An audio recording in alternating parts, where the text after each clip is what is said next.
Şeffaf Mutfak'tan herkese yeniden merhabalar. Sizler istediniz, ben de yaptım. Nefis köz patlıcanlı, köz biberli bir domates sosu hazırlayacağız. Hem kahvaltıda hem de et yemeklerinizin yanında, akşam yemeklerinizin yanında güzel bir meze olabilecek, güzel bir soğuk salata olabilecek bir konserve hazırlayacağız.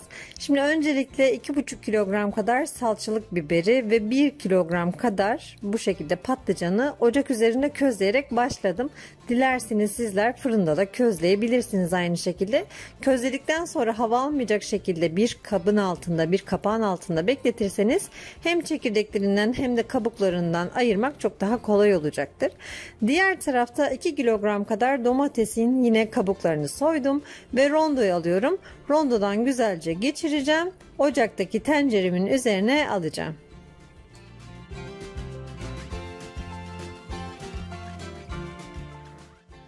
Mevsiminde etli salçalık domateslerde kullanabilirsiniz. Ben bugün biraz böyle suluca domateslerden kullandım. Her iki türlü de domates kullanabilirsiniz. Hatta pembe domatesle de yine çok lezzetli oluyor. Öncelikle tenceremin içine alacağım. Yüksek ateşte şöyle güzelce kaynatacağım ki domatesin ekşisi geçsin ve fazla suyu buharlaşsın diye. Bir diğer taraftan da ben közlemiş olduğum patlıcan ve kırmızı biberleri kabuklarından ve çekirdeklerinden ayırıp hazır hale getiriyorum. Sizler sıkılmadan izleyin diye ben size ayıklanmış halini göstereceğim. Domatesim kaynamaya başladı.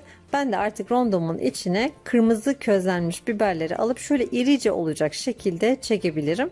Burada tam 2,5 kilogram kadar közlenmiş biber var. Yani közlenmemiş hali 2,5 kilogram kadar geliyordu. Rondoyu alıp bu şekilde yapabilirsiniz ya da bıçakla küçük küçük de doğrayabilirsiniz.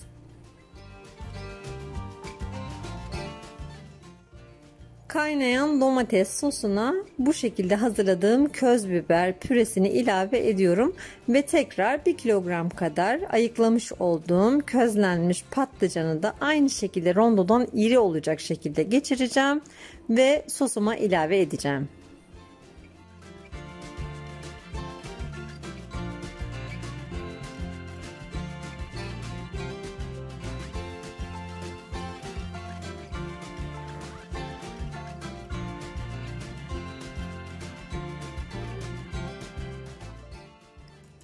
Bu sosa acı çok yakışıyor. O yüzden dilerseniz burada kullanacağınız yeşil biberleri biraz acılardan tercih edebilirsiniz ya da yarı yarıya da kullanabilirsiniz. Yaklaşık 300 gram kadar yeşil bibere ihtiyacım var. Onları bu şekilde ben bir el rondosundan geçireceğim. Çünkü çok büyük büyük kalsın istemiyorum. Elektrikli rondolarda biraz böyle suyu çıktığı için el rondosunda küçük bir kıvama getirdim. Şu görmüş olduğunuz kıvam benim için yeterlidir. Bütün biberleri bu şekilde rondodan geçirdikten sonra güzelce bir yağda kavuracağım. Direkt olarak atarsanız böyle biraz turşu tadı verir soslarınıza. Daha önce yapanlar da bunu biliyorlardır. Yapmayanlar için söylüyorum. Bir yağda kavurursanız biberleri çok daha lezzetli olacaktır. 1,5 su bardağı kadar zeytinyağını, bu bütün sosa gireceği için bu kadar fazla. 1-1,5 bardak kadar yağın içine biberim güzelce gördüğünüz gibi soteliyorum. Ve çok fazla böyle artık kızarmadan sadece ölmesi yeterli gelecektir. Sosumun içine ilave edeceğim. İlave etmeden önce sosumun şekerini ve tuzunu ilave edeceğim içine. Bir dolu yemek kaşığı kadar kalın tuz ilave ettim. Dilerseniz normal yemeklik tuz da ilave edebilirsiniz. 2 yemek kaşığı da şeker ilave ediyorum. Şeker oranı gözünüze fazla gelmesin. Şeker aynı zamanda tatları birbirine bağlayıcıdır, asitliği düzenleyicidir. O şekilde, yani baskın bir şeker tadı olmayacak. 3 tatlı kaşığı kadar pul biberi, acı bir biber olabilir bu. Yeşil biberlerimin içine, yağın içine atıyorum. Bu şekilde çok daha lezzetleniyor. Şöyle bir karıştıracağım. Daha sonra da sosumun içine ilave edeceğim.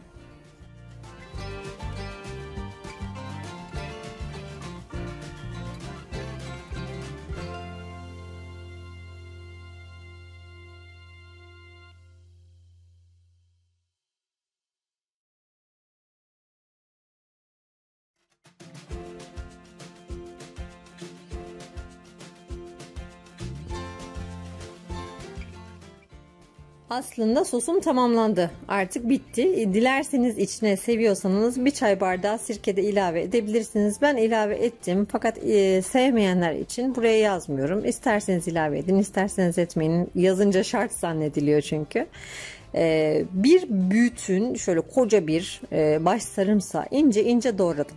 Kapatmaya yakın sarımsağı her zaman içine ilave edin. Sarımsağın çok pişmişi soslarda iyi bir lezzet vermez. O yüzden ne yapıyoruz? Maydanoz gibi, sarımsak gibi, sirke gibi şeyleri artık kapatırken altına ilave ediyoruz. Şu an altını kapattım. Yarım demet kadar maydanoz doğradım. Bu da isteğe bağlıdır. İsterseniz koymayabilirsiniz. Sevmiyorsanız maydanoz koymayın içine. Çıkardıktan sonra da maydanoz doğrayabilirsiniz. Yani konserveyi açtıktan sonra da maydanoz ilave edebilirsiniz. Fakat böyle ben maydanozun o içinde bırakmış olduğu aromasını sevdiğim için bu sosa yakıştırıyorum. Özellikle patlıcana, bibere çok yakışıyor. Karıştırıyorum. Hala çok sıcakken onu hemen kavanozlayacağım. Hiç bekletmeyin. Özellikle bu küçük kavanozlarda, yani eğer kavanozu da kaynatmadıysanız çok çabuk soğuyor ve ertesi gün kapak atabiliyor. O yüzden sıcak sıcak kaynar kaynar güzelce doldurdum. Ağızlarını huniyle doldurduğum için silmeme gerek kalmadı ama eğer ağızlarının etrafına sos bulaşırsa o da yine kapak atmasına sebep olacaktır. Gördüğünüz gibi kapaklarını, yeni kapaklarını taktım, ters çevirdim. Asla ellemiyorum. İyice soğuyana kadar. Ertesi günkü haliyle artık bizi karşılayacak.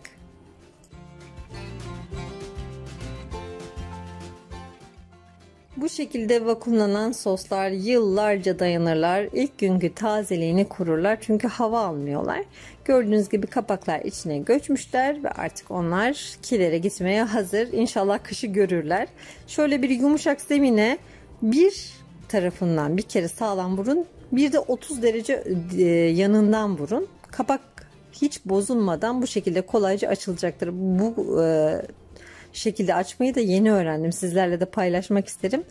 Şöyle bir kıvamını göstereceğim sosumun. Çatala gelebilecek irilikte, gayet güzel ve lezzetli. Bütün lezzetler birbiriyle tamamen örtüşmüş güzel bir salata, güzel bir meze tarifiydi. Bu benim ilk kışlık sosluk tarifim zannetmeyin. Kanalımda yüzlerce sos tarifi, yüzlerce kışa hazırlık tarifiyle birlikte sizlerleyim. Ve umarım inşallah sizler de bu lezzetli tarifi denersiniz ve beğenirsiniz. Beğenilerinizi bizlerle paylaşırsınız. Bu ve bunun gibi birçok tarif için kanalımı ziyaret edebilirsiniz. Videolarımızı beğenmeyi, paylaşmayı, yorum yapmayı ihmal etmeyin. Yeni tariflerde görüşmek üzere. Hoşça kalın, afiyetle kalın.